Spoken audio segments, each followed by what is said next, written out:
감세 조치를 계속 얘기를 했지 않습니까? 수입원을 다른 데서 찾아야 되거든요. 근데 이것을 갖다 다른 나라에서 뺏어오겠다는 게 그게 관세 정책이에요. 그렇겠죠. 예, 또 괜히 이제 비싸게 수입할 필요가 없어 수입 대체 효과를 하고 나아가선 그것을 수출까지 하겠다는 겁니다. 예. 근데 우리 많은 분들이 뭐 트럼프가 관세 부과하면은 뭐 수입 물가 올라가고 인플레이션 올 거라고 생각하지만 트럼프는 나름대로 좀 다른 생각이 있는 것 같아요. 에너지 자급자족하고 이러면 얼마든지 나 물가 낮출 수 있다. 이런 자신감이 있는 거 아니에요? 굉장히 초미의 관심사죠. 왜냐하면 트럼프의 관세 정책으로 인해서 그것은 이제 소비자가 더 많은 부담을 얹게 된단 그렇죠. 말이에요. 뭐 예를 들면 장난감에 뭐 10%의 관세를 부과하게 되면 옛날에 뭐 $100 주고 사던 장난감이 그렇죠. $110가 되는 거예요. 그렇게 $800까지 무관세 아니었나요?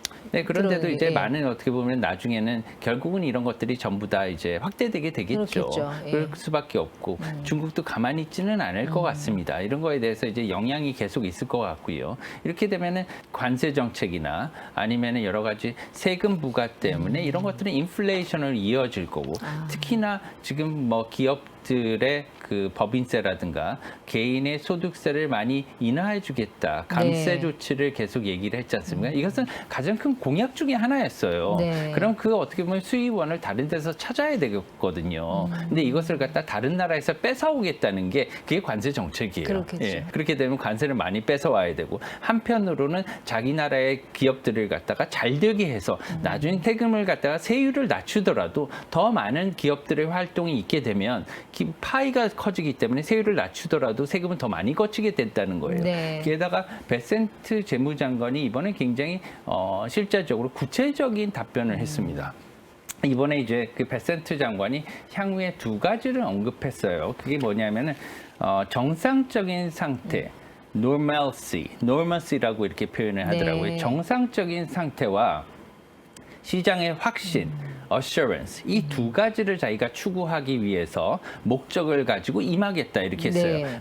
트럼프가 추진하는 규제 철폐 있지 않습니까? 디레귤레이션. 네. 그리고 이제 에너지 가격을 인하하고 왜냐하면 이 에너지에 대해서 앞으로는 에너지 위기를 발동을 시켰어요. 네. 이번에 에너지 이머센스라고 해서 이제 앞으로는 미국의 그 석유라든가 시추 그리고 가스 개발 이런 것들을 훨씬 더 편하게 할 수 있도록 이제 그런 어떤 관계 법령이나 이런 것들을 전부 다 프리즈를 시켰습니다. 그래서 그에 네. 대해서 이제 도지라고 해서 정보 효율화 부서를 새로 창시를 했잖아요. 창설을 한 이 그 일론 머스크를 통해서 에너지를 갖다 좀 더 빨리 개발하고 효율적으로 개발하면 미국의 에너지 가격을 낮출 수가 있다는 거예요. 이게 지금 미국 중서부하고 오데호, 그리고 캐나다하고 맞닿아 있는 그 부분에서 맞습니다. 거기서 이제 캐나다산 원유를 많이 공급해 봤는데 이거를 미국산으로 대체하겠다는 그런 전략인 맞습니다. 건가요? 더 예. 싸게 우리는 만들 수 있다는 거죠. 그래서 괜히 이제 비싸게 수입할 필요가 없어 수입 대체 효과를 하고 나아가선 그것을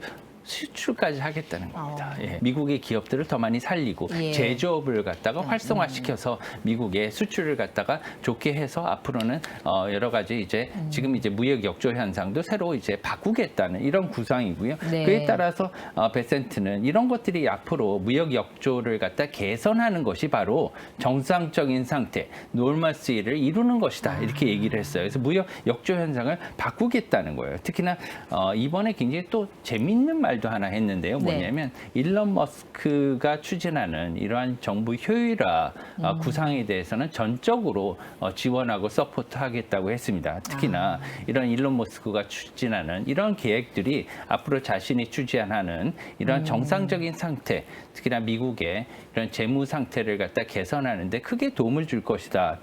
비용 부담을 줄여서 예. 미국의 적자도 훨씬 줄일 것이다. 그렇게 되면은 앞서서 말씀드린 미국의 10년물 국채 있잖아요. 네. 미국의 국채 수익률이 지금 조금 내려갔어요.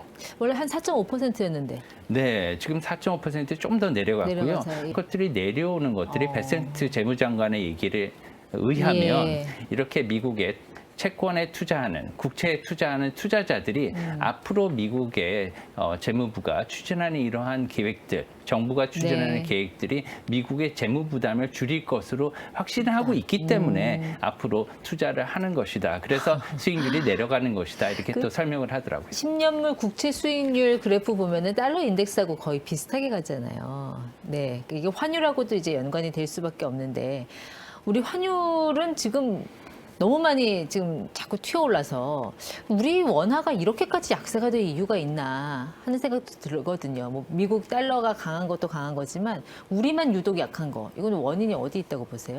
이제 전통적으로 역사적으로 보면은요, 저희가 이제 1,400원대 환율이 상당히 높은 거죠. 높은 거인데 한 두 가지 이유가 있다고 봅니다. 네. 이렇게 이제 높은 환율은 기본적으로 우리나라의 기준금리가 낮아서 그래요. 예, 첫 번째로 말한다면은 그 기준금리의 차, 이제 한미 기준금리 격차라고 하죠. 역전폭이 꽤 많이 오래 지속이 됐었고요. 그럼 지난번 한국은행이 금리 동결한 건 고마워해야 되는 일인가요? 사실상 그때 금리 동결은 저는 개인적으로 굉장히 잘한 일이라고 네. 생각합니다. 왜 그러냐면은 뭐 비상계엄 이후에 RP를 많이 매입을 했었거든요. RP라고 하는 거는 레포라고도 하고요. 이제 환매 조건부 채권이라고도 합니다. 채권을 담보로 정부가 돈을 빌리는 거라고 그렇죠. 생각하면 돼요. 예. 매입을 한다는 것은 일반 시중에서 돈을 빌리게 되면은 유동성을 흡수하는, 왜냐하면 돈이 줄어들잖아요. 예, 그렇기 때문에 조금 이제 유동성이 줄어드는 그런 상황이 있고요. 그렇기 때문에 이제 종이를 갖다 샀기 때문에 매각 같은 경우에는 돈을 갖다가 흡수하는 쪽이고요. 예. RP를 매입을 하게 되면 돈을 갖다가 푸는 시중에 푸는 이런 예. 역할을 하게 됩니다. 그래서 RP 매입을 상당 부분 이렇게 작년 12월 4일 날 비상계엄 이후에 단행을 했고요. 약 40% 이상의 RP 매입이 비상계엄 이후에 이루어졌다고 이렇게 얘기를 네.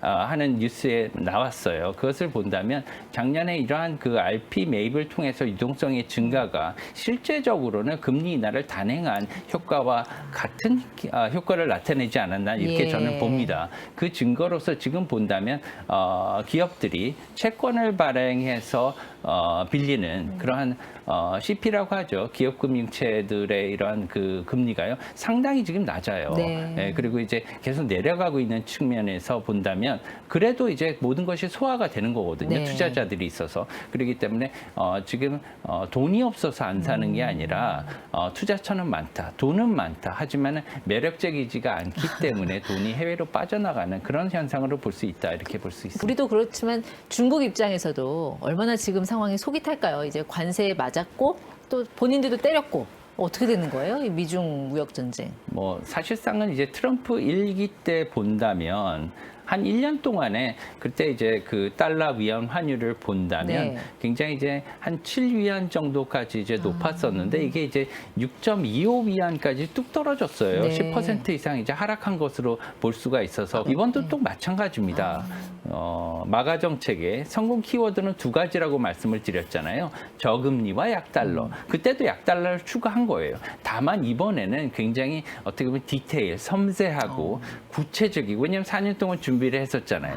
게다가 인력풀도 그때보다는 굉장히 전문가 풀이 많아진 것으로 생각합니다. 네. 일론 머스크도 그렇고요. 스콧 베센트도 그렇고. 중국에서 그 미국의 반도체 생산에 들어가는 원료라고 해야 되나요? 그런 거 뭐 히토리요? 텅스텐, 히토류 네. 같은 거 그런 것까지 막아버리면 이 사실 미국으로서도 공급망 차질이 좀 불가피할 것 같은데. 사실은 이제 그 생산을 안 해서 그렇지 뭐 예. 부산물에서 나오는 것들도 많고요. 히토리는 요새 뭐 언론에서 많이 나오지만 모 회사 이제 고려아연이라는 회사도 많이 그것을 생산을 하고 있어요. 그래서 히토리를. 그렇죠. 예. 그 비철 금속, 희귀 금속. 예, 네. 맞습니다. 이제 히토류에서 비철 금속을 많이 이제 다루는, 어떻게 보면은 뭐 아시아권에서 그런 것들을 생산하는 최대 회사라고 볼 수가 있거든요. 네. 그래서 그런 것들을 이제 좀 많이 육성을 하고 우리나라 네. 차원에서 보호를 하고요. 앞으로 이제 이런 기술들을 앞으로 이제 잘 발전시키고 이런 것들이 우리나라 차원에서 매우 중요할 것으로 꼭 생각합니다. 경영권 방어돼서 토종 한국 기업으로 남아야 될 텐데요. 어쨌든 우리나라 환율이 위안화와 좀 동조하는 경향이 있기 때문에 위안화가 지난 일기 때는 한 1년 안에 다시 강세를 보였다. 처음에 약세였다가. 예, 그러면 이번에도 좀 비슷한 흐름으로 갈까요? 근데 워낙 중국 경제가 지금 안 좋아서. 그래요. 그땐 좋았잖아요. 굉장히 미묘한 질문이기도 하고 모든 사람들이 궁금해하는 그런 질문이기도 해요. 왜 그러냐면은 우리나라와 미국의 관계도 굉장히 많이 엮여 있고 중요한 나라지 않습니까? 네. 그에 못지않게 중국도 인접국입니다. 게다가 최대 어떻게 무역국 중에 하나예요. 아직도. 중국으로 본다면 최근에는 그 트럼프 일기와 비교해서 지금 내수 시장이 그렇게 좋은 편은 아니지 중국이요? 않습니까? 예. 예. 그래서 중국의 소비가 많이 떨어지고 떨어지고 있고요.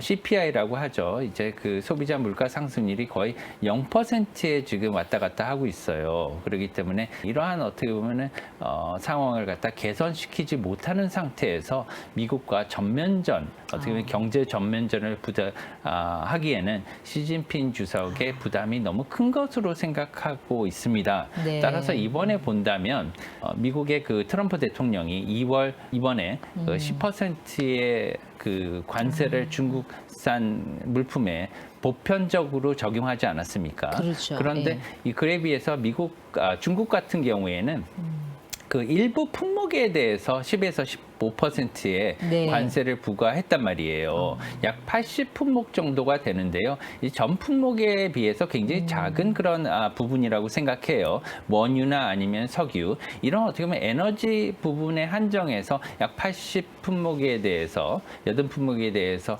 세금을 갖다 부과했는데요. 이것을 이제 우회적으로 본다면 평가해 본다면 전면전을 벌일 의도는 없다고 생각합니다. 네. 그래서 처음에 이제 이것들을 갖다가 왜냐하면은 보복을 안 할 수는 없기 때문에 하긴 했는데 사실 이것을 갖다가 전면전을 하기에는 지금 트럼프 대통령의 지지도가 너무 강해요.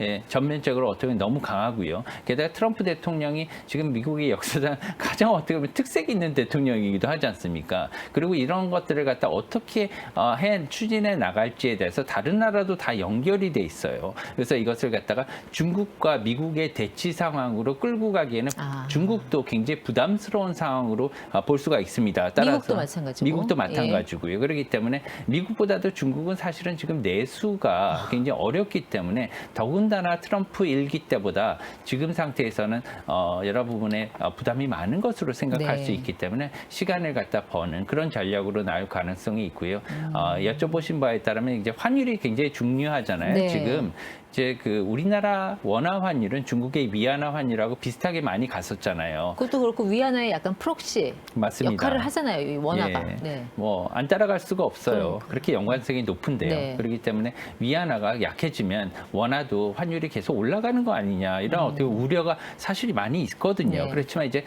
위안화 같은 게 결론적으로 말씀드리면 지금 상황에서는 위안화가 조금 약해질 수는 있다. 달러 위안 환율이 조금 더 상승할 수는 있지만 급등할 그럴 가능성은 낮다. 아까 네. 제가 말씀드렸듯이 전면전도 좀 가능성이 낮고요. 그리고 앞으로 어떻게 본다면은 중국과 같은 경우에도 트럼프와 그 어떻게 보면 협상을 필요로 하고 있는 상태고 관세 협상에 들어가지 않을까 이렇게 추측하고 있습니다. 네, 알겠습니다.